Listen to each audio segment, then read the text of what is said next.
Question 1 à 4. Conversation avec dessin. Vous allez entendre des conversations entre deux personnes. Indiquez à quel dessin correspond chaque conversation.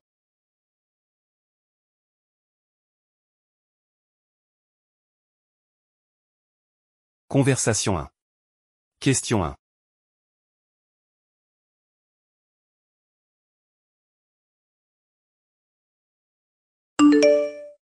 Dès mon retour de l'étranger, je voudrais faire une surprise à nos amis. J'ai pensé à organiser une croisière en l'honneur des retrouvailles. Qu'est-ce que tu en penses? Intéressant, mais maintenant, il pleut beaucoup ici. Pourquoi ne pas organiser une petite fête? Ce serait aussi sympa.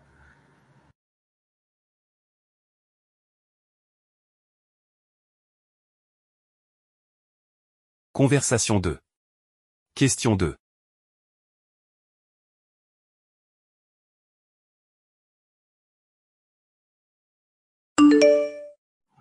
Salut Stella. Je vais bientôt m'installer dans ta ville et je voudrais savoir quel est le transport en commun le plus abordable là-bas. Alors, si tu veux vraiment faire des économies, le bus est le plus indiqué contrairement au taxi et au métro.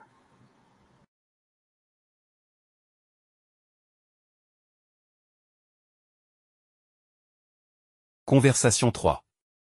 Question 3.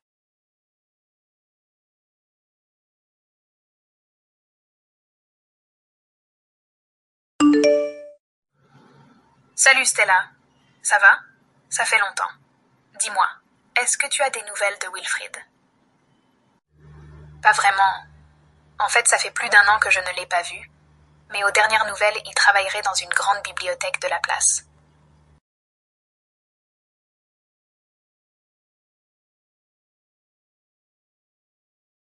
Conversation 4. Question 4.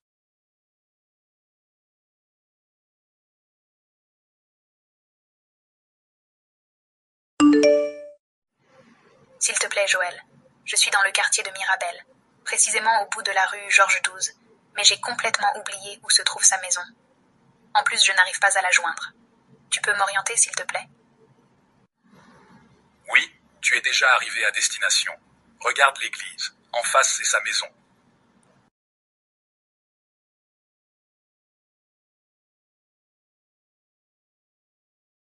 Question 5 à 8. Annonce publique. Vous allez entendre des annonces publiques. Écoutez chacune des annonces et répondez à la question.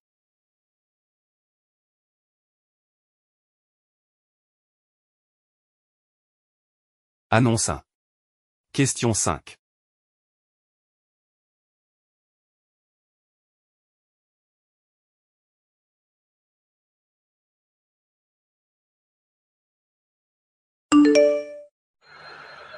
En raison de difficultés d'acheminement du personnel, le train grande ligne première classe à supplément place couchée, numéro 3684, à destination de Bruxelles Midi, départ initialement prévu à 23h16, est supprimé.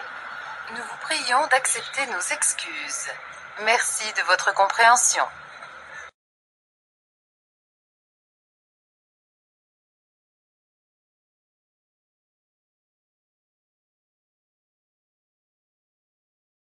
Annonce 2. Question 6.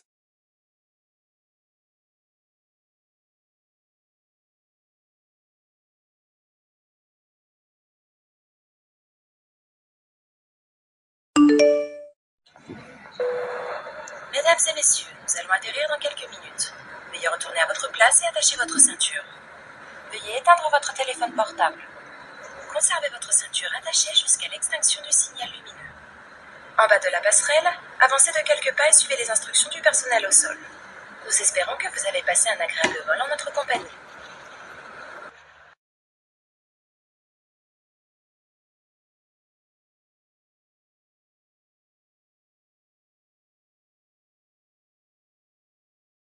Annonce 3. Question 7.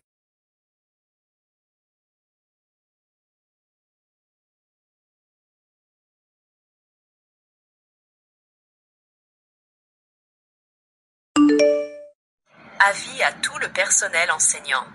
La sécurité de l'établissement vient de détecter la présence de fumée provenant de l'aile B du bâtiment.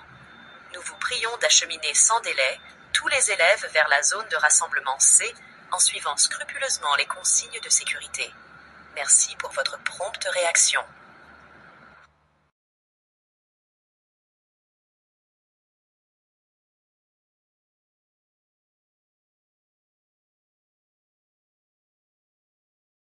Annonce 4. Question 8.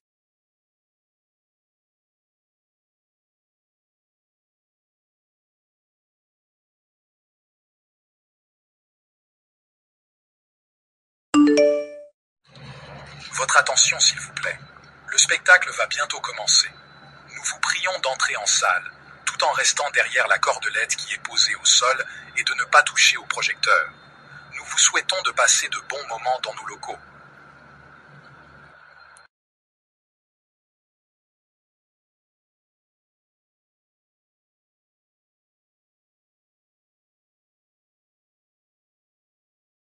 Question 9 à 14.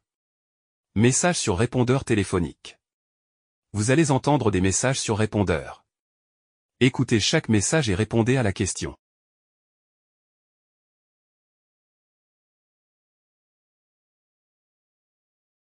Message 1. Question 9.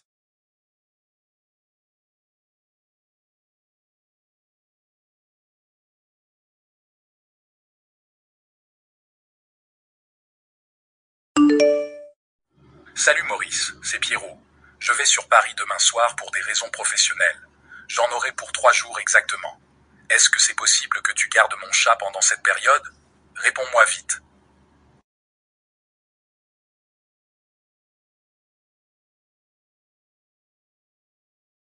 Message 2. Question 10.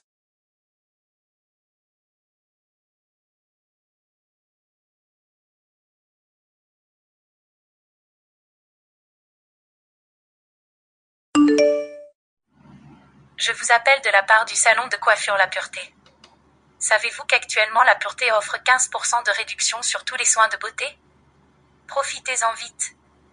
Nous sommes ouverts tous les jours à partir de 11 h et nous espérons vous voir très bientôt parmi nous.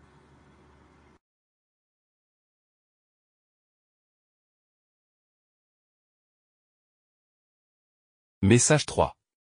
Question 11.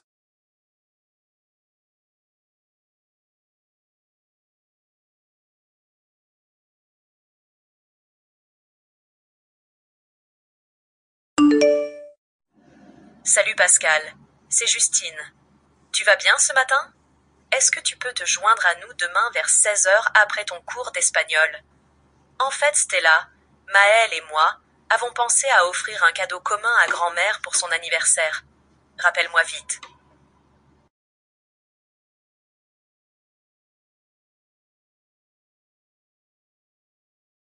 Message 4. Question 12.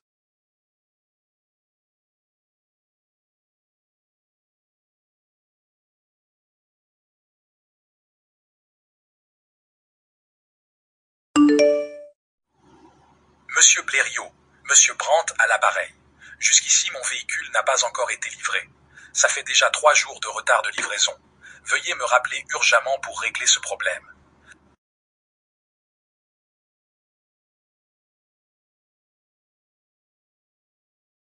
Message 5. Question 13.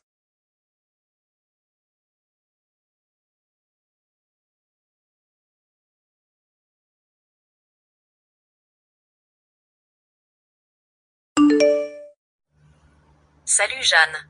Comment vas-tu? Malheureusement, je ne serai pas disponible ce matin comme prévu. En fait, mon fils vient de faire une chute, il s'est cassé le bras. Du coup, je dois urgemment l'emmener à l'hôpital.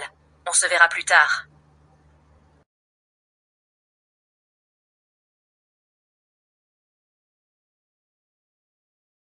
Message 6. Question 14.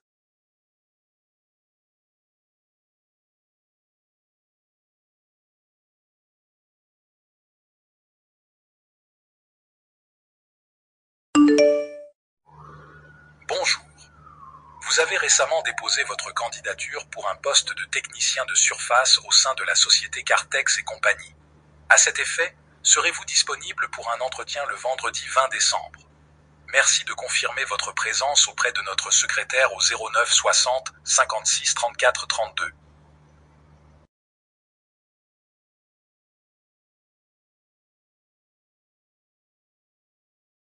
Question 15 à 20. Micro-trottoir.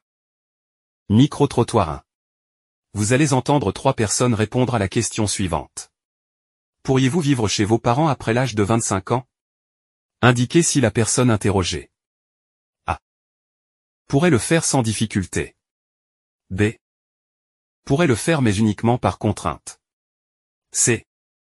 Reconnaît que cette pratique revêt des avantages et des inconvénients. D. Ne se prononce pas.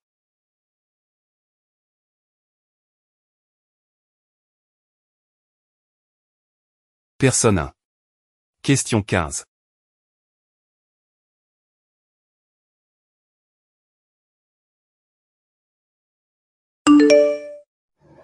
Cela n'est pas courant ni même désirable de vivre avec ses parents à 25 ans. À cet âge, on désire généralement être autonome et vivre sa propre vie. Néanmoins, si je traverse des moments de galère à 25 ans, je serai obligée de rester sous le toit familial pendant un moment le temps de me reconstruire. On ne peut juger sans savoir.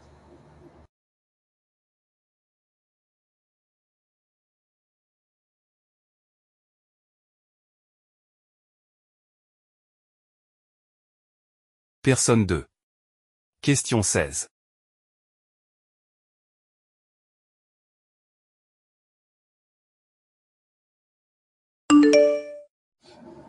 Pour moi, ce n'est pas à réfléchir car le jeune adulte profite vraiment de sa présence en famille. Je pense que faire ses études avec un travail à côté et un appartement à gérer est très difficile. On a des semaines de 7 jours et des soucis plein la tête, des préoccupations qui n'ont rien à voir avec les études.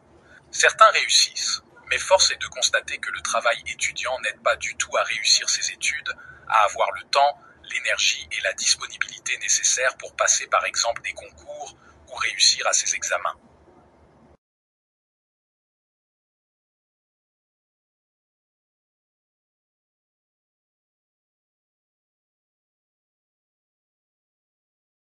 Personne 3. Question 17.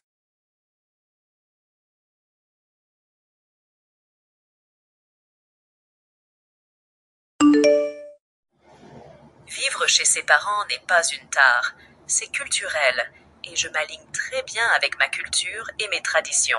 Dans notre famille, par exemple, c'est une marque de bonne éducation. On ne quitte la maison familiale que si on est marié ou si on doit travailler loin de chez ses parents. Mon frère qui travaillait à Agadir est revenu vivre chez mes parents après sa mutation dans la banlieue de Rabat.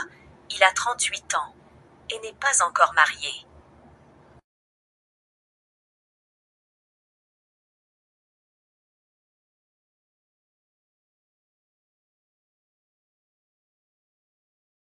Micro-trottoir 2.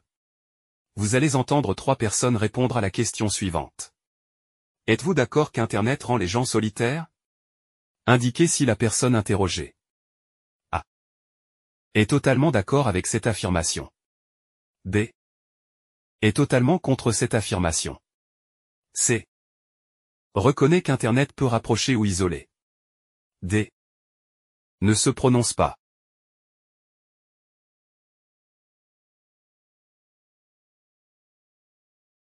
Personne 1. Question 18.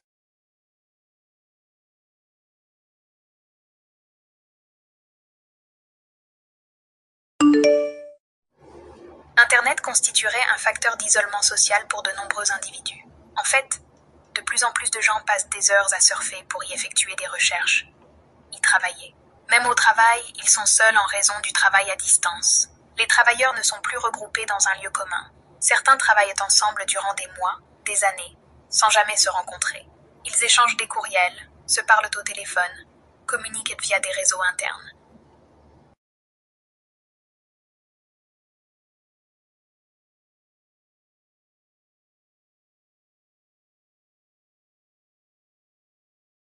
Personne 2. Question 19.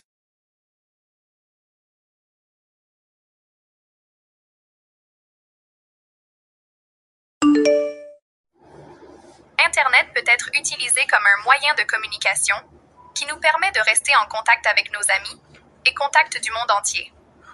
Par exemple, grâce aux plateformes comme WhatsApp, Facebook et bien d'autres, on peut se faire des amis quelle que soit notre localisation dans le monde.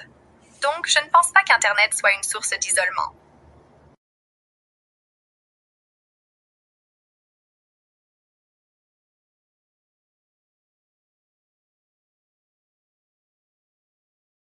Personne 3. Question 20.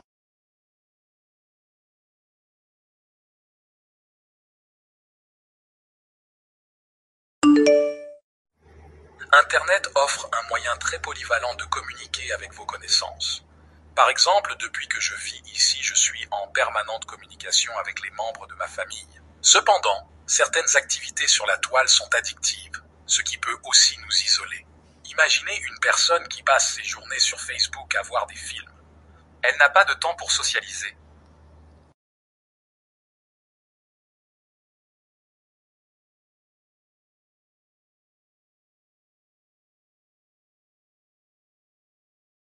Questions 21 et 22.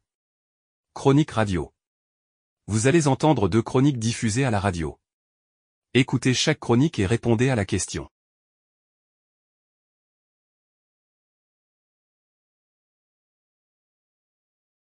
Chronique 1. Question 21.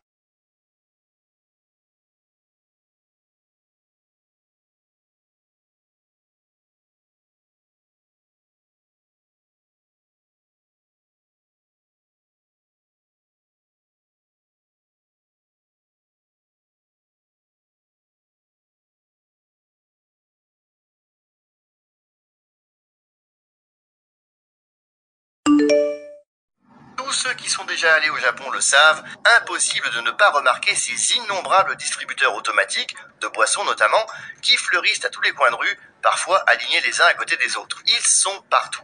Dans les rues bien sûr, mais aussi dans les gares, dans les hôtels, dans les trains, et même au sommet du mont Fuji. Ça paraît dingue, mais c'est vrai. Vous imaginez ça chez nous? Un distributeur de boissons au sommet du Mont Blanc? Non, il y a déjà assez de détritus comme ça là-haut, sans rajouter des piles de canettes vides laissées par les touristes. Évidemment, au Japon, cette question ne se pose pas. D'ailleurs, les distributeurs sont pour beaucoup équipés de réceptacles pour le recyclage ou d'une poubelle dédiée juste à côté. Un autre problème qui ne se pose pas pour les Japonais, c'est celui du vandalisme. Si chez nous le moindre distributeur en voit de toutes les couleurs, ce n'est pas le cas chez eux. C'est une des nombreuses raisons qui expliquent le succès de ces machines dans l'archipel.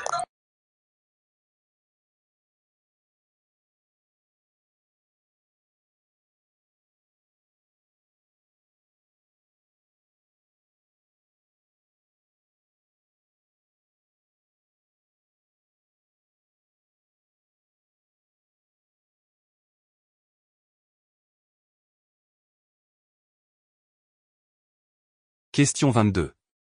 Chronique 2.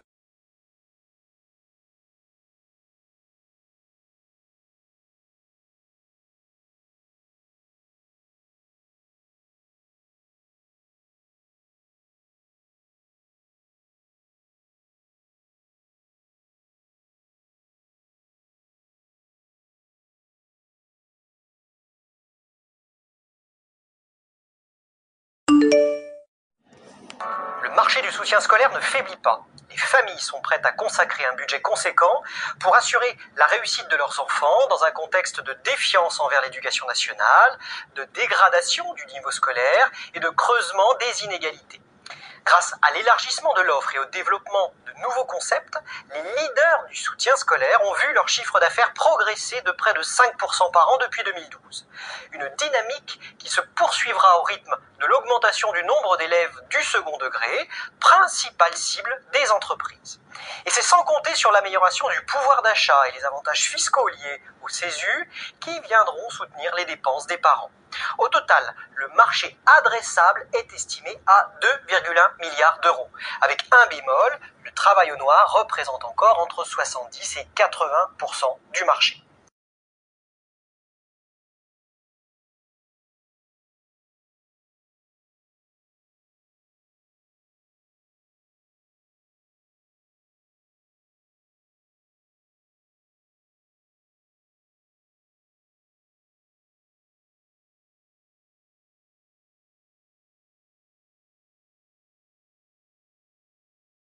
Questions 23 à 28. Interview. Lisez les questions, ensuite, écoutez l'interview et répondez aux 2 questions.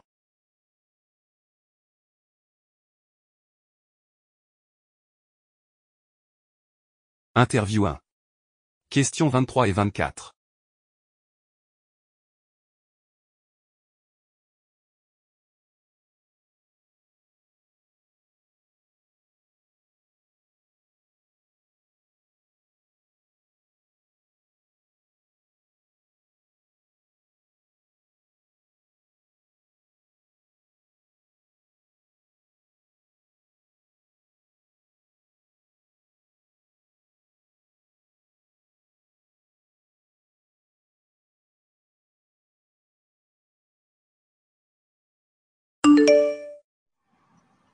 Bienvenue Olivia Ruiz. Merci beaucoup. On est ravis de vous accueillir pour parler de votre spectacle Bouche cousue. Alors, quelle est l'ambiance? Qu'est-ce qu'on y trouve? On y trouve beaucoup d'Espagne, mais on y trouve aussi une mise en scène signée Jérémy Lippmann qui permet à travers des projections de citations et d'images sur une superposition de 2 tulles mécaniques, une immersion dans des thématiques telles que le secret de famille, le silence, la transmission, la construction de la personnalité quand on est issu de l'exil ou descendant de l'exil, et un retour sur l'importance du collectif aussi. Ça, c'est crucial dans ce spectacle. Finalement, au fur et à mesure du temps, vous allez de plus en plus explorer vos origines espagnoles. Effectivement, ça a toujours été présent, mais je crois que le fait que ce qui se passe dans notre société actuelle m'ait permis de me rendre compte d'à quel point l'épisode de la guerre d'Espagne était un véritable miroir de notre époque, ça m'a amené à une espèce d'état d'urgence à en parler. Voilà, c'est ça, un besoin d'en parler. Alors justement, vous chantez, vous vous exprimez, et pourtant le spectacle s'appelle Bouche cousue. Pourquoi? Parce que le sujet, c'est ça, c'est comment assassine-t-on le silence? Comment libère-t-on la parole? Et en quoi c'est quelque chose qui ne peut que générer du positif.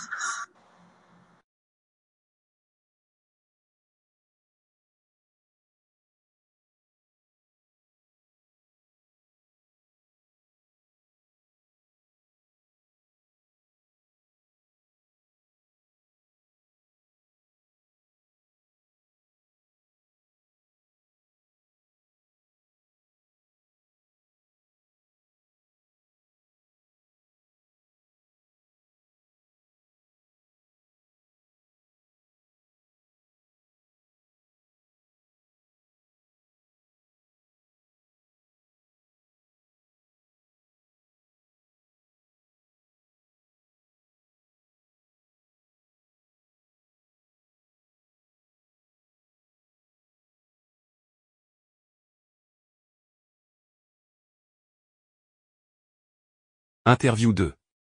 Questions 25 et 26.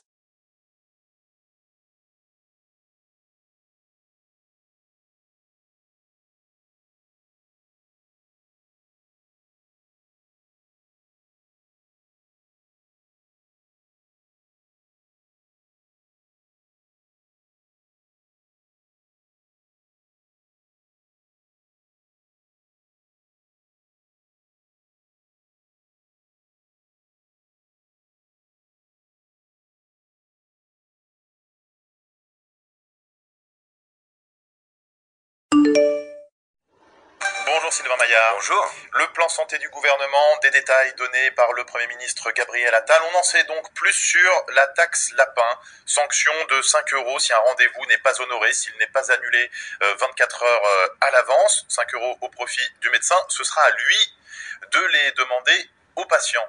Vous demandez au médecin de faire la police. Non, c'est pas ça, c'est qu'il nous faut libérer du temps médical. On sait très bien que nous avons un manque de médecins et quand nous avons libéré le numerus clausus en 2018, il nous faut entre 10 et 12 ans pour former plus de médecins. On accélère, on continue à accélérer, mais il nous faut libérer du temps médical. Et nous portons depuis plusieurs années d'ailleurs des différents textes qui nous permettent de libérer du temps médical sur les infirmières à pratique avancée, sur les annonces là que vient de faire le Premier ministre. C'est l'idée, la philosophie, c'est comment donner du temps médical. Et donc évidemment ceux qui n'honorent pas leur rendez-vous, il faut qu'il y ait une sanction. On a apporté un texte, Astrid Panosian, qui est une députée Renaissance, a porté un texte en février, la taxe lapin, comme vous l'avez dit, qui a été repris par le Premier ministre et je m'en réjouis. Alors, justement, sur l'application concrète de cette mesure, quand même, il y a entre 25 et 30 millions de rendez-vous non honorés par an. Donc l'enjeu est majeur, mais les médecins interrogés, y compris ce matin sur France Info, nous disent ça va pas changer grand-chose, cette taxe-là, et puis c'est nous mettre dans un rôle un peu délicat aussi. Non, dans l'organisation même, d'ailleurs qui devra être précisée, l'idée, elle n'est pas de compliquer le système, c'est de faire en sorte que chacun soit responsabilisé. Quand vous venez pas à un rendez-vous médical, c'est que vous prenez la place de quelqu'un d'autre qui pourrait prendre ce rendez-vous. Et donc, au fond, c'est vous dire, c'est normal qu'il y ait une sanction, et qu'il y ait une sanction pour celui qui n'a pas honoré le rendez-vous, mais aussi faire en sorte que les médecins qui, parfois, ratent 3, 4 rendez-vous dans la journée, ne soient pas sanctionnés financièrement.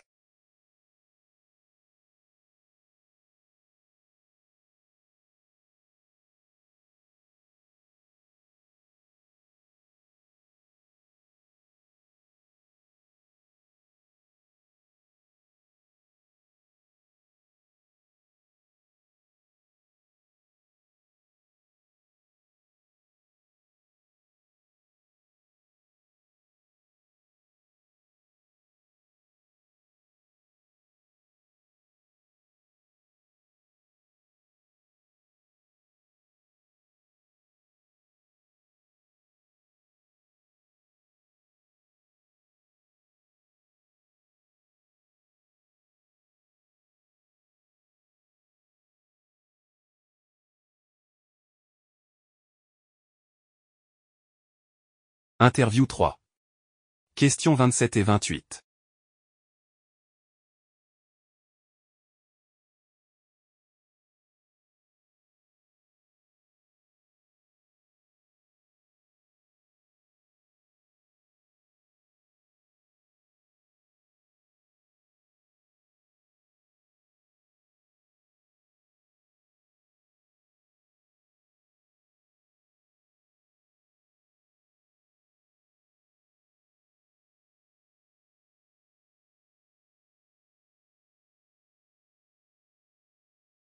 Vous avez passé combien de temps derrière les barreaux? 6 ans et demi. Et qu'est-ce que vous aviez commis comme crime? J'avais participé, j'étais l'instigateur d'un vol à main armée. Et durant ce vol à main armée, il y a eu mort d'homme. Je ne suis pas le responsable direct, mais j'ai quand même cette culpabilité forte en moi. Quel regard vous portez sur l'avant-prison, finalement, cet acte-là? L'avant-prison, j'étais en errance. J'étais en errance identitaire, je ne savais pas qui j'étais. J'étais en souffrance, j'étais un jeune maltraité. Et donc j'étais complètement en errance sociale, identitaire. Voilà, je savais pas ce que j'étais. Ouais. Finalement, la prison, c'est un lieu fermé, mais ça m'a ouvert. C'est joli cette phrase. C'est un lieu fermé, mais qui m'a ouvert parce que avant la prison, je n'étais que ce qu'on avait fait de moi. Et dans la prison, j'ai pu déconstruire tout ça et reconstruire celui que je suis aujourd'hui. C'est ce que dit un petit peu David, hein, c'est un espèce de... On vous a forcé à cette réflexion, à ce temps de pause, vous aviez un cadre, et tout d'un coup vous avez pu vous retrouver face à vous-même. Oui, mais après c'est pas aussi simple que ça. Non, évidemment. C'est pas en entendant les verrous des portes se fermer derrière vous que la magie opère. C'est surtout déjà... j'avais une attente. J'avais une attente forte concernant l'institution pénitentiaire. J'attendais qu'elle me répare. Qu'elle me répare dans ma capacité à accepter la différence des uns et des autres, dans ma capacité à respecter les règles, à comprendre le monde dans lequel j'allais évoluer et surtout à comprendre ce qu'on attendait de moi. Puisqu'il y avait ce drapeau français au-dessus de la porte, alors tout ce que mes parents avaient loupé dans mon parcours, j'avais peut-être une chance de le retrouver là. Que peut-être même tous les éducateurs que j'avais pu rencontrer dans les foyers que j'avais fréquentés, ce qu'ils avaient loupé, j'allais pouvoir le récupérer là. Et là, j'ai trouvé plus de violence au centimètre carré que j'en avais pu en voir auparavant.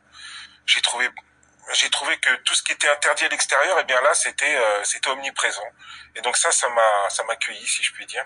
Et j'ai mis dans le mauvais sens, en fait. Oui, oui. Au départ, dans le mauvais sens. Absolument. Et donc pendant tout le temps de ma préventive, de ma détention préventive, une détention préventive, c'est une détention dans l'attente d'être jugé, condamné. Et donc vous n'avez pas de perspective, vous n'avez pas de date de libération, vous savez pas quand vous allez sortir. Et à 18 ans, alors que vous n'êtes pas assisté, que vous êtes seul, c'est la jungle, quoi. C'est la jungle.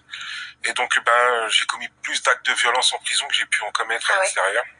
C'est par la force des choses. J'avais jamais dealé quoi que ce soit à l'extérieur et je me suis retrouvé à dealer des choses à l'intérieur pour survivre, pour améliorer mon quotidien, pour exister dans un groupe. Voilà. Donc et on s'en sort pas tout seul, mais je vais pas faire exception à la règle. Et c'est à travers des rencontres, effectivement, en prison, que j'ai pu trouver la rédemption, si je puis dire. Oui, c'est le titre de votre livre, Itinéraire d'un enfant cassé.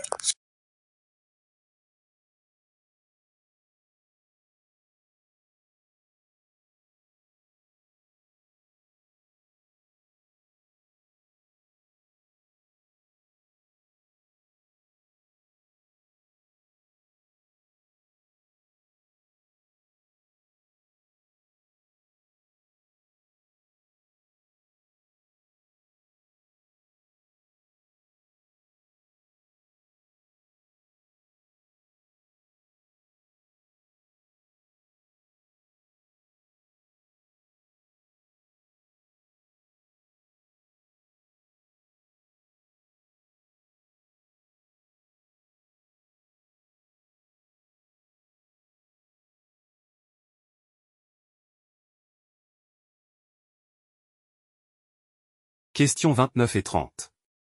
Reportage radio. Vous allez entendre un reportage radio. Écoutez-le, et répondez aux 2 questions.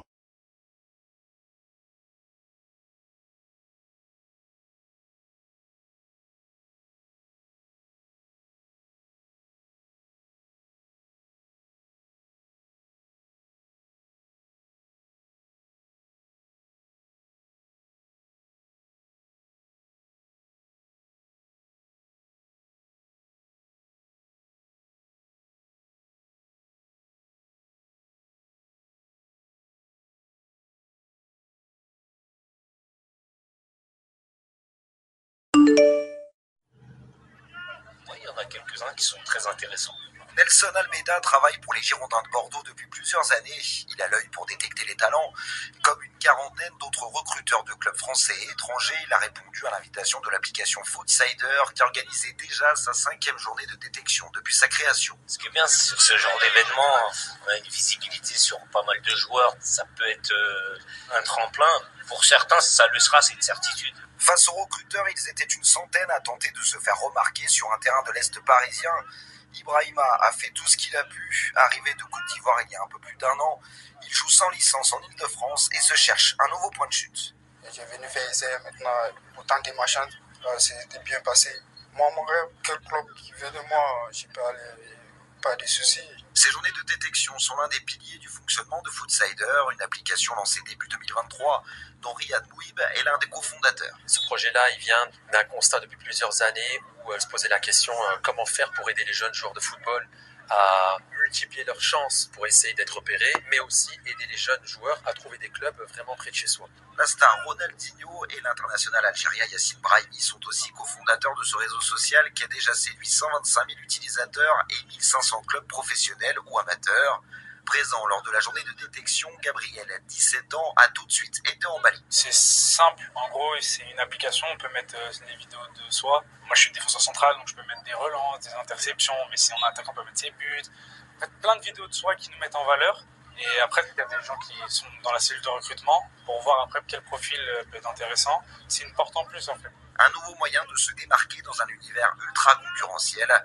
Défenseur du PSG et champion du monde avec les Bleus en 2018, Presnel Kimpembe soutient le projet. C'est pour tous ces petits jeunes, c'est compliqué. Après, on est tous passés par là. Avec l'application, ils ont la chance aujourd'hui de pouvoir espérer. loin du faste de la Ligue des Champions, les laissés pour compte sont nombreux et le réseau social prévoit aussi de les aider sur le continent africain. On a beaucoup de demandes en Afrique. L'objectif, il est double. C'est d'aider les clubs locaux à trouver des joueurs, parce qu'il y a plein de joueurs qui jouent à la plage, dans la rue, etc. Mais on veut lutter aussi contre les faux agents et faux intermédiaires. Ça va être un message important à expliquer aux jeunes joueurs africains. Footsider a d'ores et déjà prévu une journée de détection à Casablanca au Maroc début juillet. L'application devrait ensuite être lancée sur le continent à la fin de l'année, au plus tard début 2025.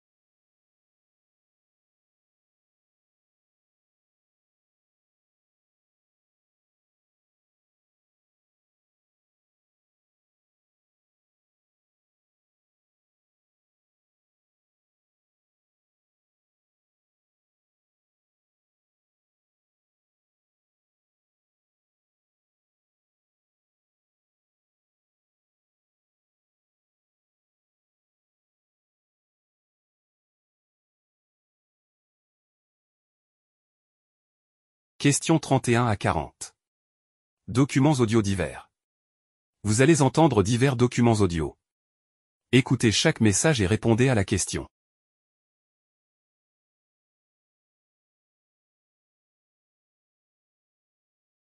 Question 31.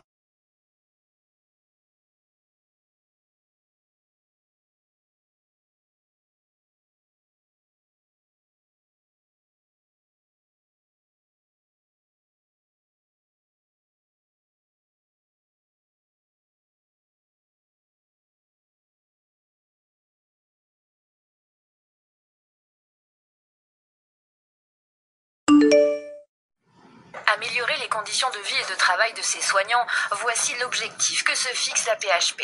En 4 ans, le groupe des hôpitaux de Paris a perdu 11% de ses infirmiers. Il lui faut donc redevenir attractif et le logement de ses personnels devient une priorité. Le groupe veut doubler ses capacités en passant de 600 logements attribués chaque année à 1200.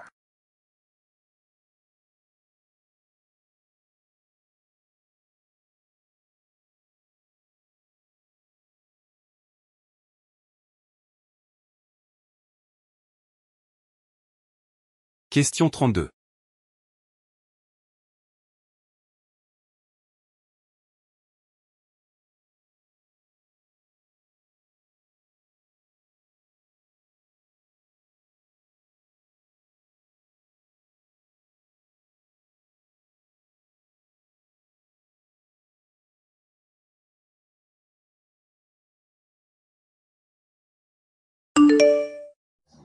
Il est vrai que nos animaux contribuent au réchauffement de la planète. Cet impact est surtout dû à la production de leur nourriture, qui contient souvent de la viande. Selon un chercheur britannique, sur une année, la nourriture d'un chien de 22 kg émet 0,5 tonnes de CO2. À titre de comparaison, en moyenne, c'est presque un mois d'émissions de CO2 d'un Français. Plus le chien adopté est grand, plus sa consommation est importante, et plus elle émet de CO2.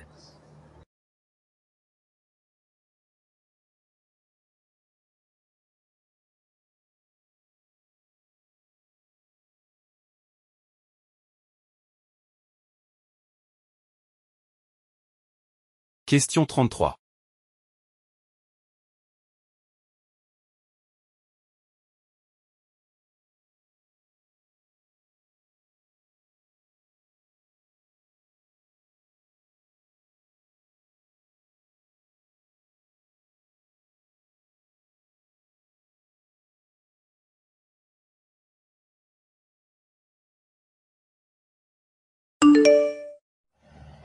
Si ce matin vous mourrez d'envie de mettre ce nouveau pantalon que vous venez d'acheter ce week-end, je vous dis tout de suite stop, lavez-le avant, car vous vous dites sans doute au fond de vous-même que ce serait mieux de le laver, mais en même temps, il était bien repassé et plié dans le rayon du magasin, il n'y a pas de raison, je vais le mettre et je le laverai après, sauf que c'est pire que ce que vous pouvez imaginer. Comme le raconte le site de Femme Actuelle, on peut trouver dans un vêtement neuf du chlore, du plomb, du nickel et tout un tas d'autres substances toxiques interdites dans l'Union européenne car mauvaises pour la santé.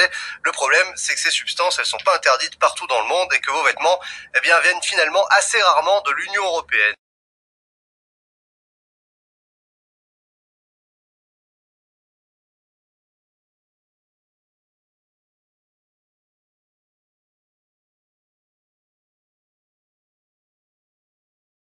Question 34.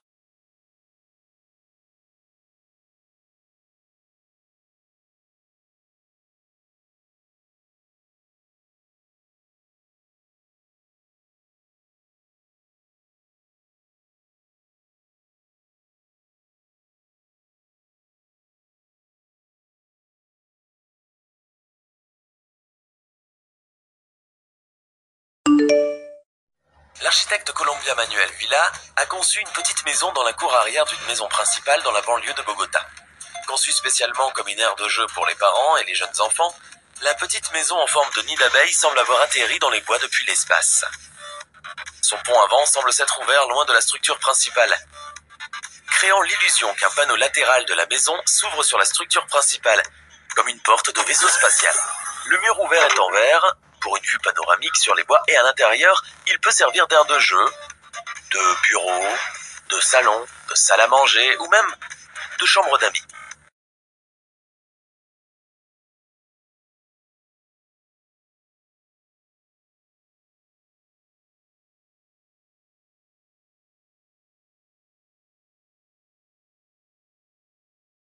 Question 35.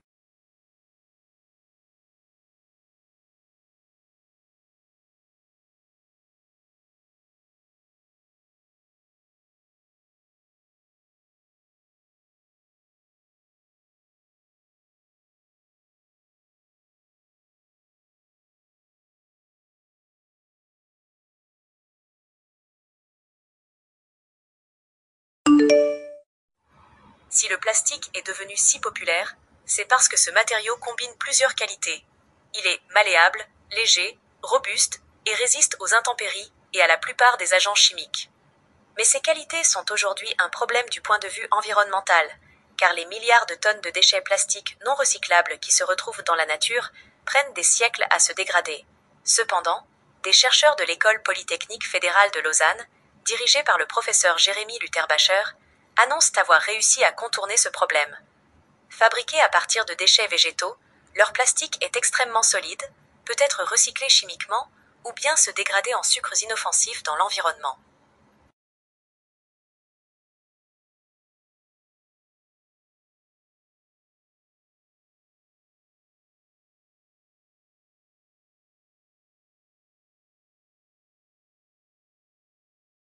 Question 36.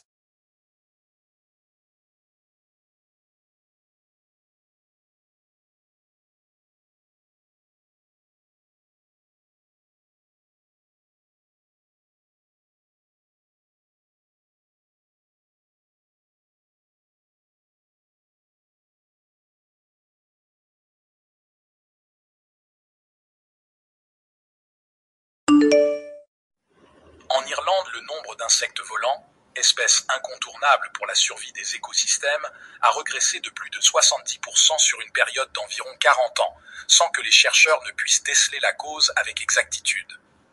D'après ceux ayant effectué des recherches dans des zones protégées, les pesticides agricoles seraient à l'origine de cette situation alarmante.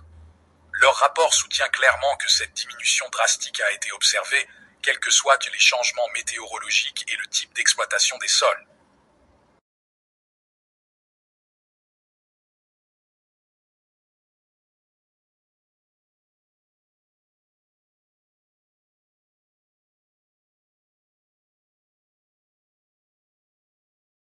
Question 37.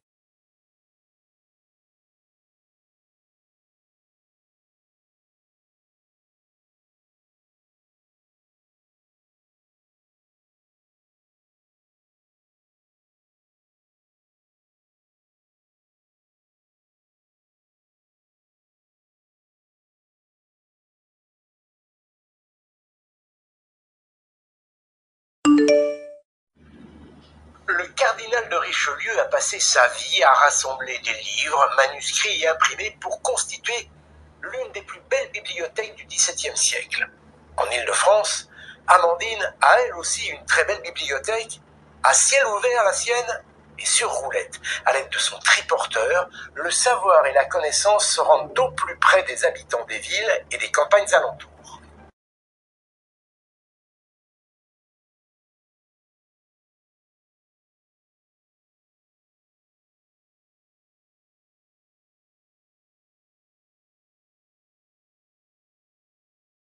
Question 38.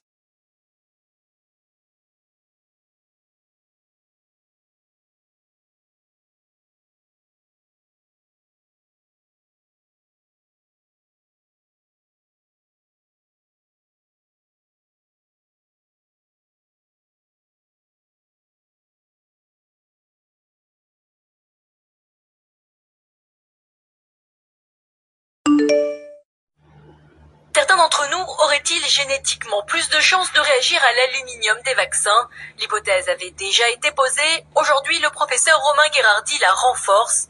En effet, son étude, révélée par Le Parisien ce matin, met en avant une prédisposition génétique à développer une maladie après la vaccination, la myofascite à macrophages. Les symptômes: fatigue, douleurs musculaires, voire troubles neurologiques.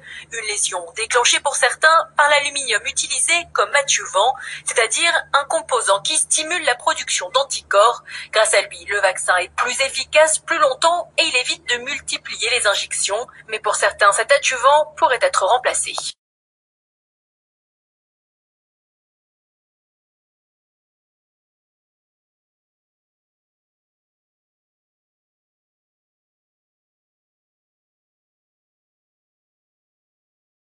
Question 39.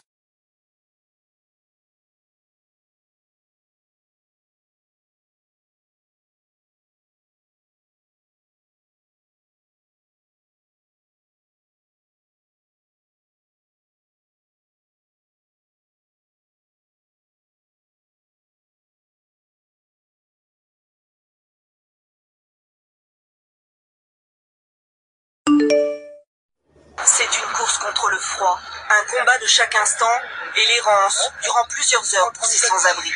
Il fait moins 5 degrés, un premier hiver à la rude pour Colette, 61 ans. L'humour pour briser la glace, les cigarettes pour la petite bouffée de chaleur et ce temps qui s'étire.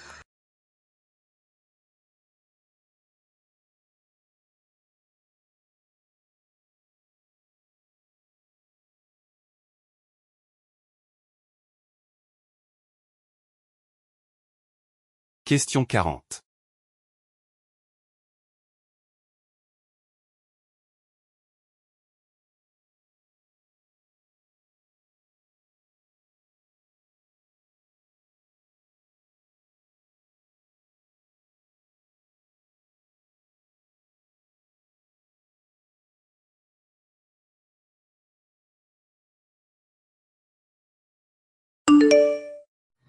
Supprimer les devoirs, les enseignants y sont défavorables, car selon eux, c'est aussi une façon de créer du lien entre les instituteurs et les parents.